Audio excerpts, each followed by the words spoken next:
I'm Debbie Godfrey. Welcome to the Positive Parenting Pep Talks podcast.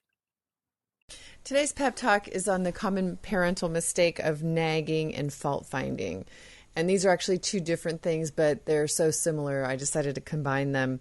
And nagging is usually our impatience and trying to get them to do something that we've asked them to do 20 times. And it just goes over into nagging because we're just tired of them not listening. And so we just keep pressing.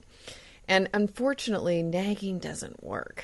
Most of us know that by the fact that we have to keep doing it.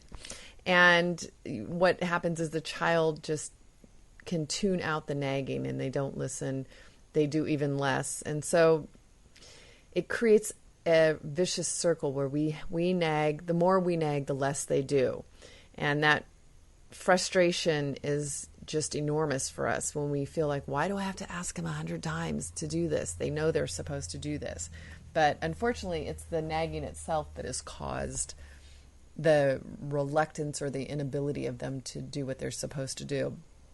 Fault finding is a specific way of sort of nagging, but I think that the fault finding is a little bit more specific or direct. So taking what the child is doing and finding fault with it is usually unnecessary, because usually when the child's done something wrong, they know it.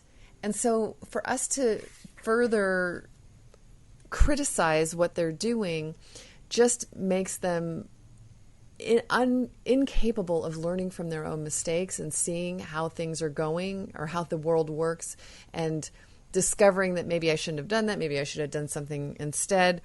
But when we say stuff like, you have 2 left feet, nobody's as clumsy as you, wherever you step, the grass never grows again. This is out of the book. You're like a bull in a china shop. You just touch something and it's broken. It says your words will have at least one sure result. They'll give vent to your own feelings of irritation. But will these statements affect the child? Will they stimulate him to greater dexterity? The opposite effect is more likely, since it is certain that his clumsiness in large part was due to discouragement. He thinks he's awkward and then he behaves accordingly. You do not tell him anything new, but only confirm his low opinion of himself. And so the fault finding, when we find fault with them, they already know what they're doing wrong most of the time. And so by fault finding, we're just piling on top more discouragement, making them feel even worse about themselves. And fault finding is not giving instruction. Like, for example, if you say, you didn't do that correctly, you ought to do it this way, that's not finding fault, but that's giving instruction. Fault finding involves a characteristic reproachful tone and usually doesn't have the corrective measures implied. It's more, and that's why it's along here with nagging, because usually we'll criticize and we won't offer any solutions or any help. I had a little boy over today and he kicked some little stones out of the one walkway and onto the sidewalk. And I said, that's not okay. And he's like, oh, well, and I'm like, well, here's the broom.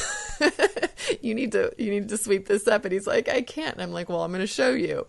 And I sat and trained him, and he wanted to give up the whole time. I could see where probably most of the time he makes mistakes and it's just an, oh, well, he doesn't have to fix them or clean up after them. And, it wasn't harsh. It wasn't mean. It wasn't punitive. It's just, you kick the rocks on the sidewalk. You need to sweep them back in. And it probably took, I would say it took over 5 minutes that I was sweeping rocks with this little guy. Whereas, if I would have just swept them myself, it would have been less than 30 seconds. It wasn't that big of a deal, but I really wanted him the experience of repairing his mistake. So I went through the time to help him figure out how to clean it up.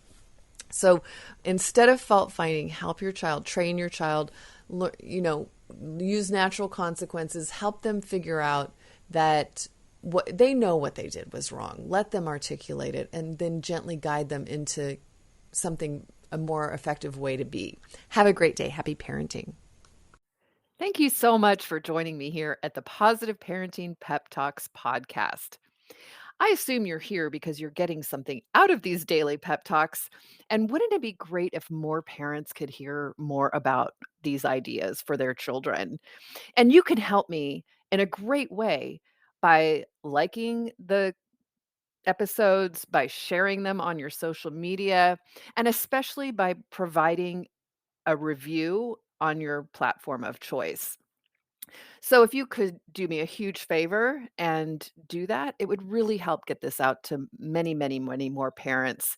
And we can all help our children feel more seen, heard, and understood, which is my life's work, is to make sure that all children feel loved and appreciated and that we can discipline them without breaking their spirit. So I hope that you've enjoyed these podcasts and will continue to enjoy them. And I really appreciate any support you can give me here at Positive Parenting Pep Talks. Thank you so much. Have a great day and happy parenting.